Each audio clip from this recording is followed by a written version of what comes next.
Hey guys, it's going off grid. Just showing you the newest battery I got from batteryhookup.com. These come in little 1S modules. I believe these are 1S, yes they are. So each one of these modules actually has 4 cells. So you could turn this into a 2S, 3S, 4S, but they come in 1S configurations. So how many cells in series you need to, if you need 4, you're gonna have to buy 4 of these if you want to keep them as they are. Now these cells here, see, it's a very similar design. You can tell it's the same clamshell, tinned clamshell case. And these ones, this is a 5 amp hours, but these are in series right here. So if you could take it apart to see what the cells look like underneath. It's the same with these. I just don't want to take this apart. I'll take this apart to show you guys as a demonstration. So you can take it apart. Then you get the actual cells underneath. They are a pouch cell. Very, very similar construction as the batteries here. These bigger pouch cells. And they're just a pouch cell. They're really, really small. So if you wanted an even smaller form factor, you could take all these pouches out, just to stack them side by side, and get a really, really small form factor. You would have to build your own clamping system if you're going to pull high current to stop them from bulging. But yeah, I like these pouch cell designs because they're more, I won't say energy dense for space, but that's kind of where I'm going at. It just depends on the technology they're using, if it's the highest density or not. But round cells waste a lot of space, where flat cells don't. So that's why I do like flat cell design myself. But yeah, I can't wait to try these out and test them out. And today we got this nice battery. This is a 16S configuration. They're all separate here. And these are rated for 60 amp hours if they're brand new. These are older cells that have been used. So they're down to about 40 usable amp hours as advertised. We'll be checking that. And we're going to build ourselves a battery today. Instead of, right now they're hooked up as one big 1S battery. I have these copper nickel plated bars here, or strips, that I just screwed all the way across here and made it one giant battery to equalize all the cells. So now we're all sitting at 4 volts almost exactly. I charged them to that point. I not only did I hook them all together, I charged them all as one bank and then left them for 24 hours. So they're pretty much exactly the same voltage. And then we're going to be using this hefty BMS. I don't know if you can see how big that is, but this is quite a large BMS. This is 100 amp 16S BMS. It's actually quite nice. It's got temperature sensors, and if this is anything like the last company or the last BMS I bought from this company, the temperature sensors actually work, and you get 3 of them. So you can put 3 different levels on your packs. You can put one at the top and near the top, one in the middle, one at the bottom. So if the cells in the middle heat up more, this will know. Or if the cells on the outside get too cold before the cells on the middle get too cold, this will cut it off as well. I find these are normally set for about -5. They do not just shut off at 0 degrees. And that's what most manufacturers, including drill batteries, these will charge at -2. They don't like to charge at -5 though. So these guys have, I guess, kind of modeled their BMSs after like drill batteries and such. So they will go below 0. So we'll see what this one does. I'm not sure exactly what this one does, but if it's anything like my other ones, that's approximately what it will do. I will be mounting this most likely on the top somewhere, or maybe actually this looks like a nice side mount. Might work quite nicely on this one. And then we got a nice Bluetooth dongle to connect to our phones. The rest of our BMS wires are there. I'll just give you a quick look at the battery voltage. I'll just hold it there and show you guys. we are sitting at 3.987, so almost 4 volts, just shy. We're going to be using, this is out of an electric car battery, an EV. This is one of the bus bars that goes from battery module to battery module. They have multiple strips of copper with a nickel coating, and you can see that it is in fact copper from the shiny copper look on the inside where I cut it. I think I'm probably going to double these up and use those as bus bars. I was pushing 20 amps through one and never got any temperature difference whatsoever. So I believe two will be able to handle around 100 amps. It might get warm. I will be testing that as well. If it doesn't handle it, I will put a third layer, and then that'll handle it for sure. But for now, I'm just going to put 2 layers. I'm going to be drilling these and using them as bus bars on the battery. I have quite a bit of this stuff, so that'll be nice. Okay, we're going to start by taking all these bus bars off.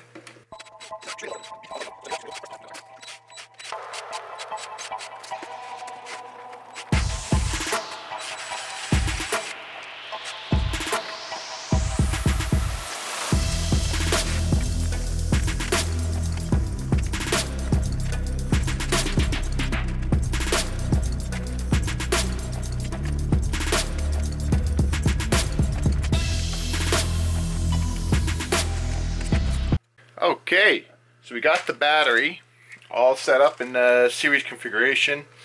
So what do we got here? We got positive, negative, going up like this all the way through. Same thing on the other side that we have to do. So if we go positive to negative here, then on the other side we got to go positive to negative on the other side, so that we can keep all this going back and forth, so positive to negative and back and forth all the way up the battery, because we do have terminals on both sides. So now I have to make little bus bars that go like this on a little angle. Just give you guys a little close up there. There we go. Just going on a little angle like this, going up the battery, one there, like that, all the way up. And same thing on the other side,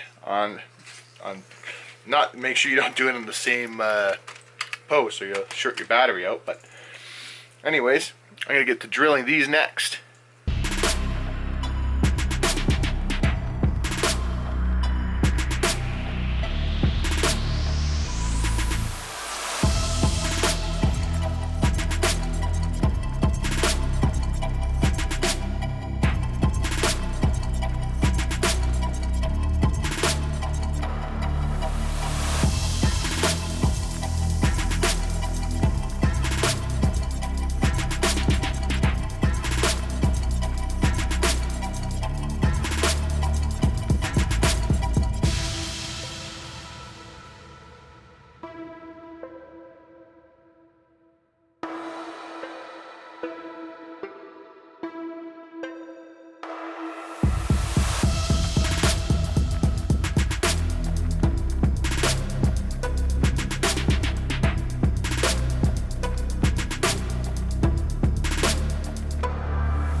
Alright, so that's what we got done so far. I did notice when I tightened it a bit too much, it kind of bent the bars a little bit. And I got to make quite a few more, but that's okay because we got a lot more material to use. And then I also got to remember that I have to tap into one side of these for the balance wires, so I can't be doing my final torque yet anyways. And we got to do the same thing on the other side, but from the other side we're going to be starting not from the bottom one because that would give us a dead short, but if we start from the second one up, like this, all the way up, and then that'll give us our 16S configuration.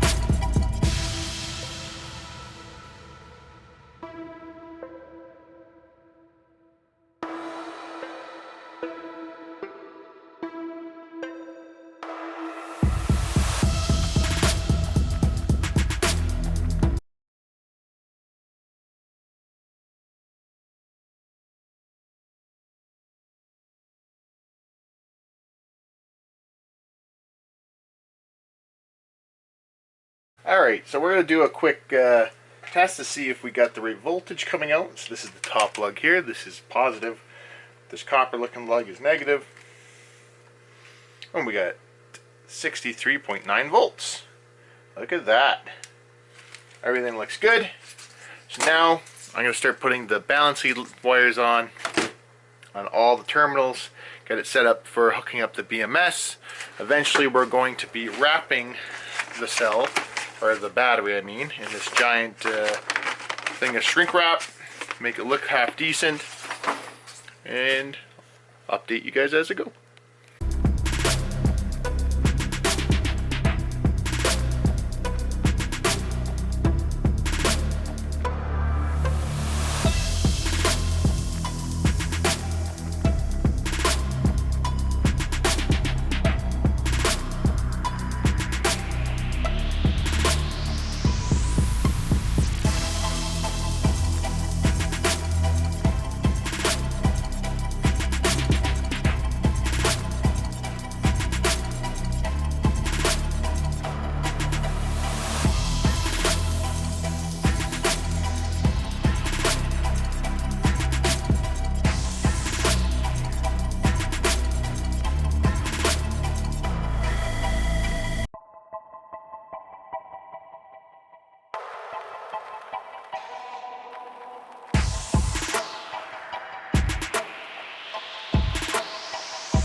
Alright, here's a new toy I got not too long ago.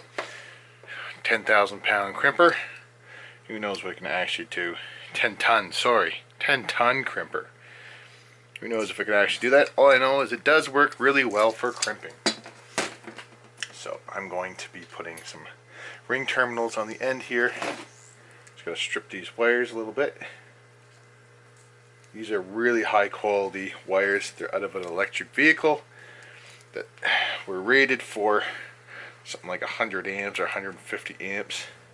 If this was out of the Nissan Leaf, it would have to be rated for about 200 amps, but I don't believe these are. These are a little bit smaller than what was in the Nissan Leaf. Come on. There we go. I don't even know if these are going to fit inside of here. Oh yeah, they'll just barely fit. Okay. Definitely oversized wire for the connector, but it's okay.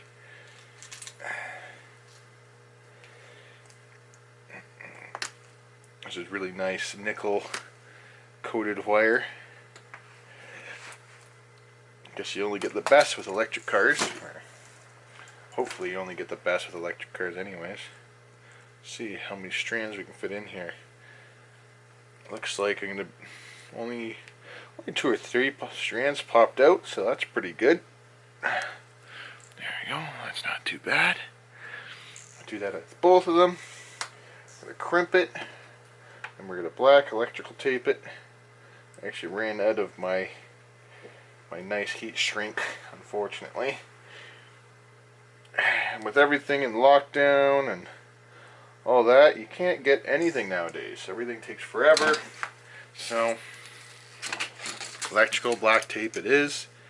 Okay, so this is on. Uh-oh, getting all caught up here. And this thing was only like, I think this was like 38 bucks. It's definitely worth it for 38 bucks. At least I think it is.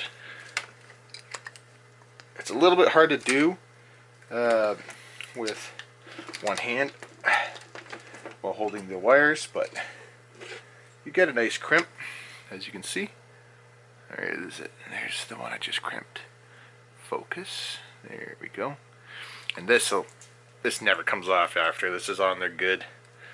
It's actually really nice. So this is number 8 wire, and I'm crimping with a number 8. I could go a little smaller and get more of a crimp, but I find it just mushrooms out the side way too much.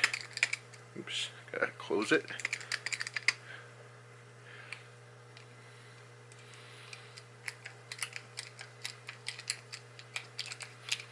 And you got a bunch of different die sizes for this crimping. I don't have any affiliate links. Oops, sorry, just hit the camera. That was probably very loud. For this crimper, no links or anything, but I'll put the link in the description below, just because it's really nice to have. It's honestly, it's just anything you find on eBay. This was a no-name. I don't even know what buyer I bought it from. Just some random buyer that had really good reviews and said he had, like, I don't know, like over a couple hundred sales. So bought it from a buyer like that, trusted it, came to my door no problem, so that's what I did.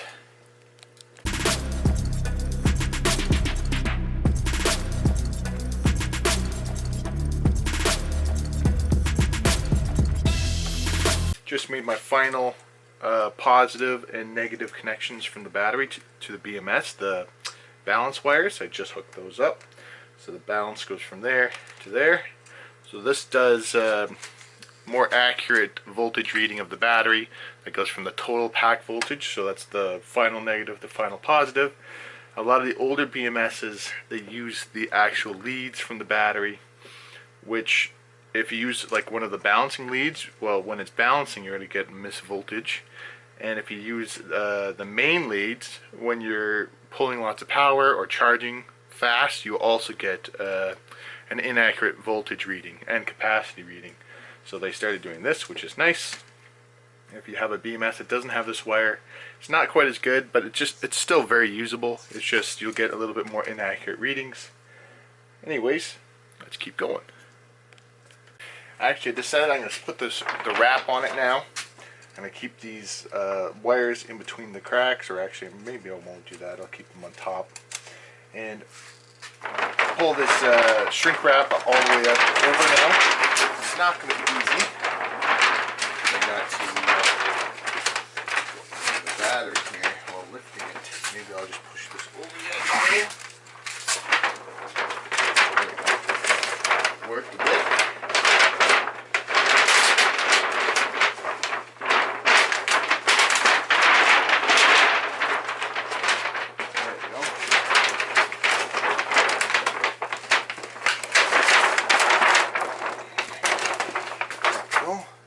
Have it almost to the point where I want it.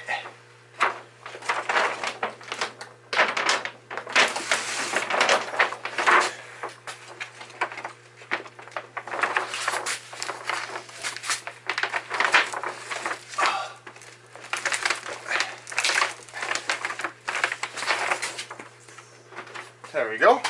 It's more or less where I want it. Beautiful. So this is what I decided to put on the bottom, just more or less like a plastic cardboard, just to help from, I don't know, just uneven ground and stuff like that. Oh, yeah. And this thing's hard to put in. Look at that, I even cut myself already. Alright, I'm not going to bore you with me trying to get this under.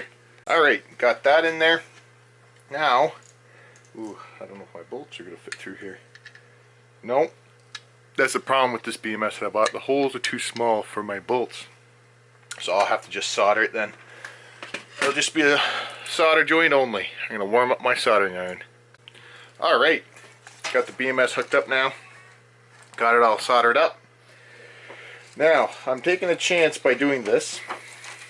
Well, first I'm gonna hook up the temperature sense wires, but I'm going to heat shrink it and then hook the BMS up. I'm pretty sure I double checked all my wires, so it should all just work no problem.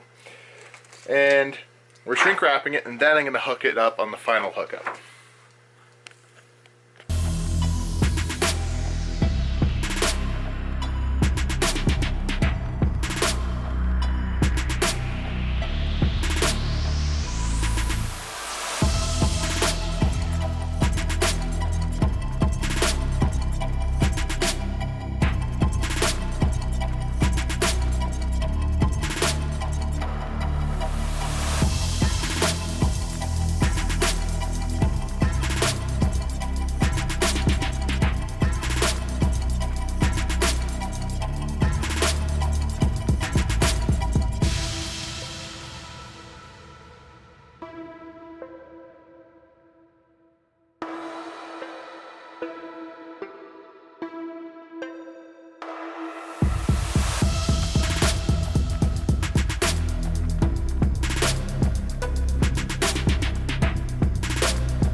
Alright, so we're connected.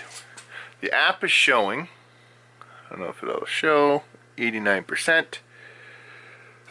Temp is 27, but that's because I was just shooting it with the heat gun. So our battery state, I have not set anything yet. There's our cells. Everything looks very good. And let's see here. Actually, battery state.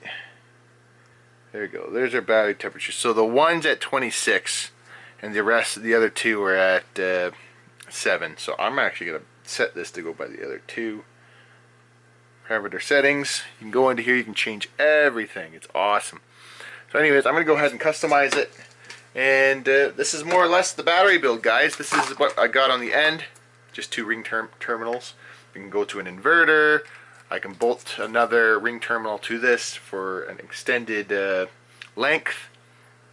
But just give you guys a better shot. I'm going to give you guys actually a better overview right now.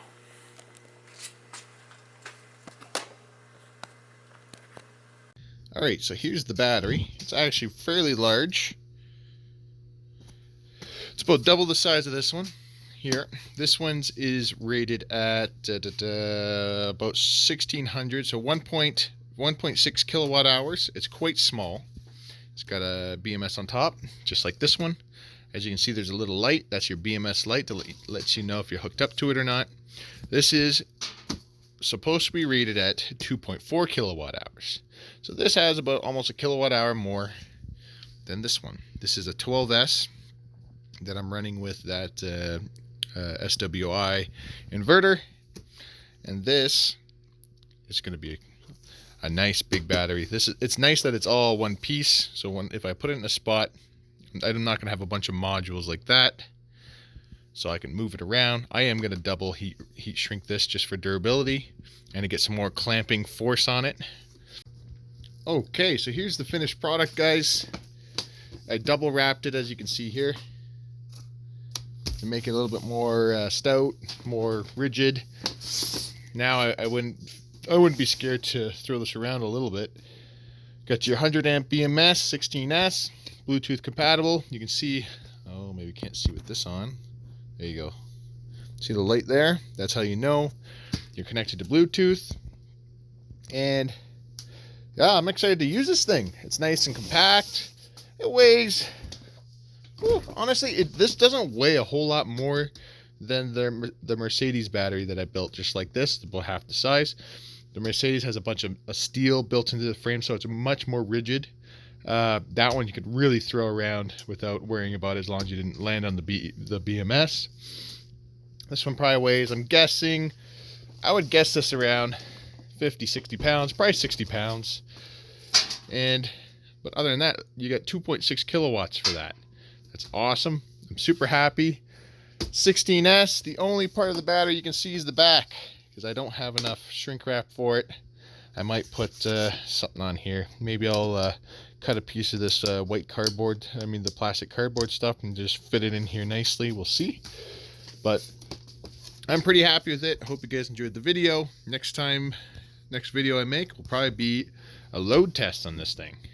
Okay, we're here in my power room. Got the new battery. This is for my house trailer, but it's winter. I'm not using my house trailer, so why not put another 2.4 kilowatts to power my house? To go with all these other batteries. These are Hyundai Sonata batteries that go through this BMS. This BMS does not have any type of Bluetooth or anything. It just has lights when it balances. Same with these ones. Same with these ones. And they all go to my magnesigns. I also have, these are Chrysler Pacifica batteries out of a Pacifica hybrid. This is the BMS that goes with this one. We are sitting at 61.4 volts and 1.8 amps is coming out.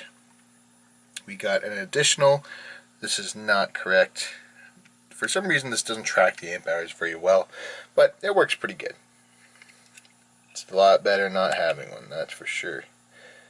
We've been running this bank here for 655 days. That's pretty good. These have been running much longer than that. Those ones over there have been running way longer. Same with the Nissan Leaf batteries and the Ford Focus EV batteries.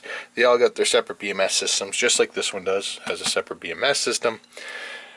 This one has Bluetooth as well. But what I'm doing now, I'm just hooking this up temporarily, because we are sitting at, if you go to here, let's go to battery state, we're sitting at 63.9 volts. That's a heck of a lot higher than what these cells are sitting at right now, or this battery bank. Let's get back to the main screen there. 61.4. So I'm going to hook it up. We have 20-foot 2-gauge booster cables. So there should be enough drop in the line to take the, 2-volt difference, 2.5 volt difference of the batteries, and then this will just be dumping power into my house system very, very quickly, and we'll be able to see it on the BMS. So, see if we can do this, if I can do this with one hand, or if I'm going to have to. Okay, so I got the connection done. That's positive, that's negative. There's the negative booster cable. This is just temporary. I want to dump the power from here into these batteries, and then I'll come up with a more permanent solution where I'll make some wires to just go into my main bus bar. So what I gotta do now, the second I enable this, if I hit that lock button, it'll start dumping power immediately. So let's hit this so we can see we are sitting at 63.9 volts, 61. So let's see what happens here if I unlock it. Oh, there you go, 45 amps going in. Now we are plus 200 amps on the whole system. So we're dumping a ton of power super fast. So we're down to 40 amps. 40 amps at what voltage? 62.3 volts. That's pretty good. So this battery is taking over everything I'm running in the house, and it is charging my batteries. we are putting an extra 184 watts, and that's just these batteries right here. That doesn't count those batteries, those batteries, those batteries, Nissan Leaf battery, Ford Focus EV batteries, Hyundai Sonata batteries, and yeah, we are down to 62 volts on the main battery. 31 amps still pushing, going in. Still charging the main batteries. Let's see what the battery balance is like. We're looking pretty dang good for balance. Pretty happy with that. I'm going to keep an eye on this and update you guys as I go.